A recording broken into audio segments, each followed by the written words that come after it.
Hey guys, Jim here. Welcome back once again. Let's talk for a few minutes about button locks, something that really doesn't get a lot of play on my channel because I really don't own very many. For those of you that go way back in my channel, going back 10, 11 years, you know that my first experiences with button locks were with Brian Ty Custom Knives, and I was always completely madly in love with each and every Brian Ty knife that I got. And he did amazing button locks, and button locks can be amazing if they're done right. The problem is very few that are coming out these days as production knives are actually done very well. Now, the whole reason that you generally want to have a button lock is if you're one of those types of people that are always in search of the best type of strong locking mechanism for your folding knives. And a button lock basically being a bar going across the blade, preventing it from closing, and then being unlocked by simply depressing the lock, is a very, very strong way to go. Now, my current favorite button lock is the one that you see here before you, the Bastard's Knives Utopia. I really enjoy this one because it kind of goes against what everybody else has been doing for button locks. A lot of companies and a lot of custom makers tend to go with fairly thin and lightweight blade stock. And Bastard's Knives went the exact opposite route. It's nice and thick, it's very hefty, and the frame is hefty as well. Everything about this knife just feels like it's meant to be used and abused, and as you can see, I certainly use mine. And I've had a lot of confidence in it, and I've really liked the fidgeting action of it. The other big problem with button locks these days is nobody can seem to make one that has a very pleasing action for those of us that are typically buying flippers and things like that where we want a good strong detent. What you end up with is something fairly weak, and you generally don't want it to be in a flipper because of that. So if you can get something where you can reverse flick it and maybe get a little bit of a different angle on that blade flipping open, usually does you better, like this Katuo knife that I have here sitting in front of me. This is the Griffin, and that's a brand new knife as well. But there's something about the Utopia that even though it doesn't have a real detent feel, and you're going to notice me specifying detent feel when I'm talking about button locks, because button locks traditionally don't have detents. What you're dealing with is just the friction up against the blade as it's opening. It's certainly not when it's closing because you're releasing that lock and it's completely frictionless, or it should be. But there are two knives sitting out here in these boxes that have somehow managed, and I'm not entirely certain how because I haven't disassembled the knives, they actually give you a snappy detent feel. And that's actually got me pretty damn excited.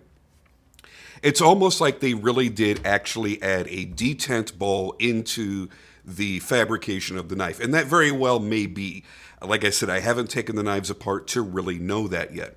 And I want to start with the James brand Wells. Now, each of these are going to be getting their own dedicated full reviews, so please don't view this as a review. I'm just kind of showing you a few different button locks and giving you some comparisons. One of the things that the James brand really does well is their packaging. I really dig that. This is a unique type of box that I haven't seen before. And this is their very first flipper. This is the brand spanking new Wells. I do believe that this will be the first time it's being shown on video on YouTube. That is a real son of a gun to get out of there. Woo-hoo-hoo-hoo-hoo. Oh man, this thing is like a little rocket. So, as I was saying, this is the first time that the James brand has done a flipper. And it's also the first time they're working with MagnaCut. And take a look at the amount of tension that I can put on this blade before it rips open. And that's something that you typically cannot do with a button lock. Now, this Katuo Griffin is actually a really, really nice, well-made knife. Super cool design, very futuristic, very modern futuristic, and made to wonderful tolerances. I mean, this is really, really a well-made knife, but it's still got that kind of limp feeling that most button locks are plagued with. Now, if you want to spend $1,000 getting into something like a Brian Ty Custom, you're going to feel a significant difference between this and that. But you're talking about, these are, what, $250 versus $1,000. So yeah, there should be a significant difference between them. Let's get back over here to the James brand Wells. Instead of being titanium like most other knives are these days, this is 6061 titanium. They call it heat treated. I'm sorry, did I just say titanium? I have titanium on the brain. 6061 aircraft grade aluminum that they are calling heat treated aluminum. And I don't really know what the whole heat treating of aluminum requires and how that's done. I'm very unfamiliar with that. And you've got a stainless steel paperclip style pocket clip. This is one of the things that the James brand excels at, a very simplistic, basic kind of design. As I've mentioned before when I did the review on my favorite knife of theirs and one of my all-time favorite knives, the Barnes, they're very much like Apple. It's supposed to be a very simplistic, very clean design kind of product. So that's what they've done here. Except for, yes, and this is going to get called out for sure, the billboarding on the blade, this massive signage on the primary bevel. But I understand why they did that. Normally, I won't give anybody a pass that does this. But I understand why they're doing it, because they've had a lot of products made in various areas of the world, including China. So they wanted to be very clear that everybody understood this is a USA-made product. They wanted to be very clear, because this is their first time using MagnaCut, that they're using this new super steel. It's very important for people to realize that. And not really entirely certain what the date code is all about. A lot of manufacturing, whether it be knives or really anything, you'll have lot codes or batch codes or date codes associated with manufacturers. So if there's constant complaints of issues, they can go back and they can see how many products were made in that batch during that time. If they're, I don't know, a disgruntled employee happened to be working and got fired the next day or some shit like that, or they had some problematic components that would have led to many, many products of that batch being defective, they can go back and they can identify those issues. So I'm certain that that's where this is coming from. Either way, it's something that we typically don't see on pocket knives. But the other thing that we don't typically see is a button lock with a very, very solid detent feel. You can preload that flipper tab and just let it rock, and it feels great. Another thing that I really like is the fact that you have a flush button. Most companies, and it's easy to see on both of these, have the buttons somewhat proud of the frame material. And while that's not really a problem of any kind, at least for righties, if you're a lefty and you were gripping that knife up high, then yeah, you could certainly mistakenly unlock the blade and drop it on yourself. With this, can't do it because it's almost completely flush. But you'll notice where that big chamfer is that goes all the way around the frame, that gives you a bit of a cutout, and it's actually very easy to access when you need to. So you don't feel like you're having to push and push way down into the frame, because you can just hit the top half of that button and unlock it. Again, all these things will be covered more in depth in the actual full review.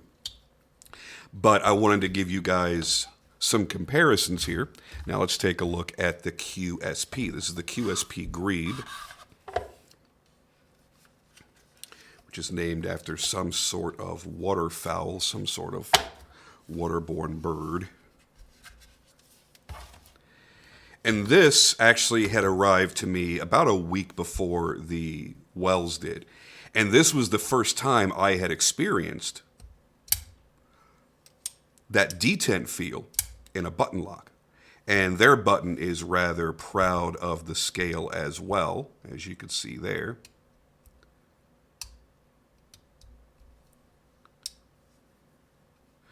And you can obviously use the thumb stud. You can kind of gravity open it by unlocking it and swinging the blade out, which is a lot of times how I end up opening my Utopia. But I can also really preload the flipper tab on the QSP. Now, here's a good comparison for you. While this is Magna Cut and US made, so there's going to be a price difference just because of that, but it's a pretty significant price difference. These are $4.25, and these are about $140, I do believe. So it's a huge price difference, and it's not going to be an enormous difference in the overall feel of the quality. As a matter of fact, the Raphir Noble scales that are on this might even give it an edge for a lot of people because of the depth of how it looks just sitting here in the light, which I love. I think it looks fantastic, but it gets even better because the Noble material does this. Oh yeah, nice glow in the dark. Not that that's practical or anything that anybody absolutely needs, but it is a really cool thing to have. Because let's face it, as men, we are all just large children, and we get excited about things like this, like things that glow in the dark. Grab a flashlight here and get some light going all the way around the scales and see what a difference that really makes. I've actually used this material several times myself in some of the knives that I make, and it's actually really cool to work with. Woo, look at that. Yeah, and that's another reason why this is going to be getting its own dedicated review video, because I think overall it is a super cool knife. Great proportions, very lightweight, very easy to carry, well made. QSP does a pretty damn good job of giving you a good high quality knife for a super low price. And they've worked with some really cool designers as well. As many of you know, a lot of the EMP EDC Nimbles have been made by QSP, and everybody's certainly very happy with those. Now, the difference here is, while this is, again, a good, snappy detent feel, the James brand Wells is a little bit more traditional, well-made flipper feeling. You've got a nicely jimped flipper tab, a little bit of a larger flipper tab, but it doesn't have that kind of sharp angle to it. And when you preload that detent, it feels a little bit more like many of your frame lock or liner lock flippers. Picking a favorite? Oh, well, that's kind of tough. I will say I really like the overall super clean, minimalist look of the Wells. But I love the glow-in-the-dark crap about the Grieve. It makes it a lot of fun. And the QSP Griffin has unique harmonics,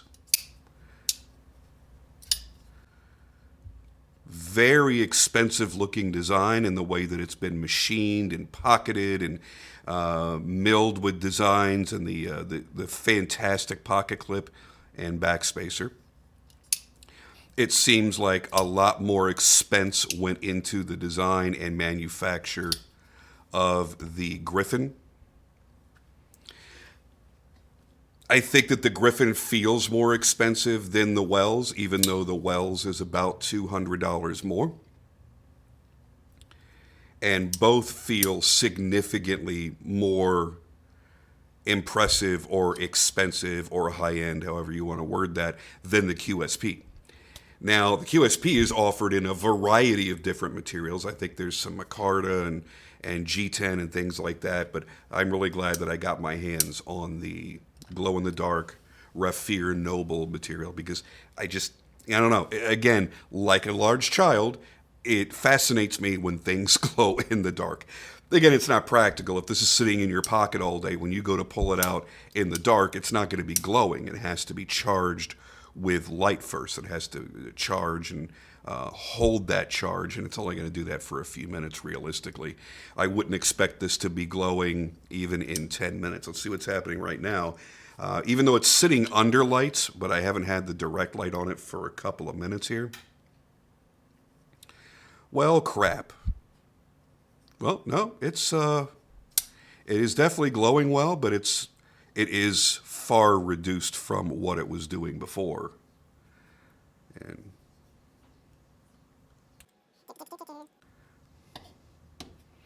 yeah, there's a pretty big difference there between a fresh charge and a few minutes of not being directly charged. Either way, I think they're all terrific in their own ways, and I'm really excited to see where button locks are beginning to go. This is still not a common thing to feel the crispness of a detent in flipping open a button lock, but seeing a couple of knives now perfecting that, or coming close to perfecting that, I think that holds promise for the future of what button locks can bring to us in the EDC community. So hopefully you guys enjoyed this short little video just about button locks and my kind of rambling thoughts about them, and seeing a couple of new models, as well as the one that I did review a few months ago that I've been carrying quite a lot. Anyway, I'm going to let you guys go for now. I'll be back, and when I am, boom, boom, boom, you're going to see individual in-depth reviews on all three of those. And I'll see you when those are released.